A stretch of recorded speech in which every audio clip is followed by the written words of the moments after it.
Hello everyone, আসসালামু আলাইকুম। নতুন আরও একটা ভিডিওতে আপনাদের সবাইকে স্বাগতম। তো আমি আজকে একটা রেসিপির ভিডিও নিয়ে চলে এসেছি। তো আজকে আমি বানাবো কোরিয়ান পটেটো রেসিপি। তো সেজন্য আমার যেটা লাগবে আলু। তো আলুগুলোকে খুব ভালোভাবে সিদ্ধ করে পরিষ্কার করে এখন খুব ভালোভাবে ম্যাশ করে নিচ্ছি। আলুটাকে খুব ভালোভাবে ম্যাশ করতে হবে, তা না হলে যে রেসিপিটা বানাবো সেটা খুব ভালোভাবে হবে না।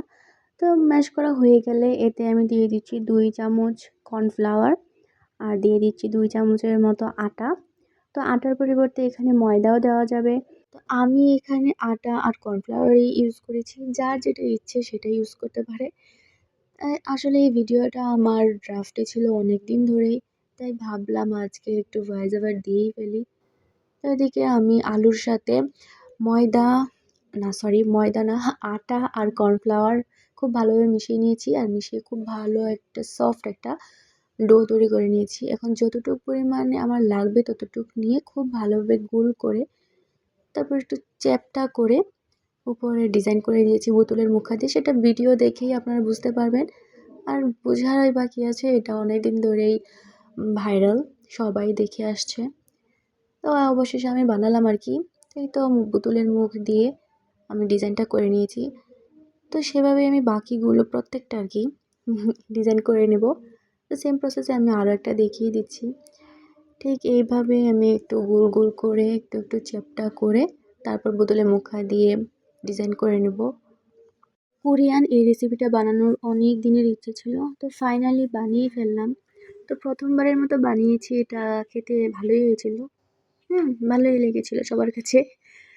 তো তারপর একটা কড়াইয়ে পানি বসিয়ে পানিটাকে খুব ভালোভাবে ফুটিয়ে নিয়েছিলাম। তারপর সেই ফুটন্ত পানিতে যে ওই আলুর যে এটা মানে কি বানিয়েছি জানি না, মানে এটাই কোরিয়ান রেসিপিটা বানিয়েছিলাম, সেই সবগুলো ফুটন্ত পানিতে দিয়ে দিয়েছি। আর ডোটা যখন বানিয়েছিলাম তখন তাতে লবণ একদমই দিতে ভুলে গেছিলাম। তারপর মানে পানিতে পরিমাণ মতো লবণ দিয়ে ওই সবগুলো আবার দিয়ে দিয়েছি, দিয়ে ভালোভাবে স্টিম করে নিয়েছি 5 মিনিটের মতো। তো স্টিম হয়ে গেলে নামিয়ে নিয়েছি, নামিয়ে ঠান্ডা করে নিয়েছি। এই তো আমার ঝরানো হয়ে গেছে, ঠান্ডা করব এখন। তো অন্যদিকে আমি একটা প্যান বসিয়ে দিয়েছি চুলায়, মানে সসটা বানাবো। তো সস বানানোর জন্য আমার প্যানে কিছুটা তেল ঢেলে দিয়েছি। যতটুকু মানে সস আমার লাগবে ততটুকু পরিমাণে তেল দিয়ে দিয়েছি। এখানে সয়াবিন তেল দিয়েছি। প্রথমে বুঝতে পারছিলাম না যে কতটুকু পরিমাণে তেল লাগবে, তারপর আন্দাজে দিয়ে দিয়েছি যতটুকু লাগে আর কি। তো এদিকে আমি না, আমার ননদ মিষ্টি, সে চিলি ফ্লেক্স করে নিয়েছে। সে তো প্রচুর ঝাল খায়, তাই অনেকটা চিলি ফ্লেক্স করেছে, মানে অনেক ঝাল। তো এদিকে আমি যে তেলটা গরম করেছিলাম সেই তেলটা এই চিলি ফ্লেক্সের উপর দিয়ে দিয়েছি। তারপরে এতে দিয়ে দিয়েছি আমি সয়া সস দিয়েছি একটু জিরার গুঁড়া।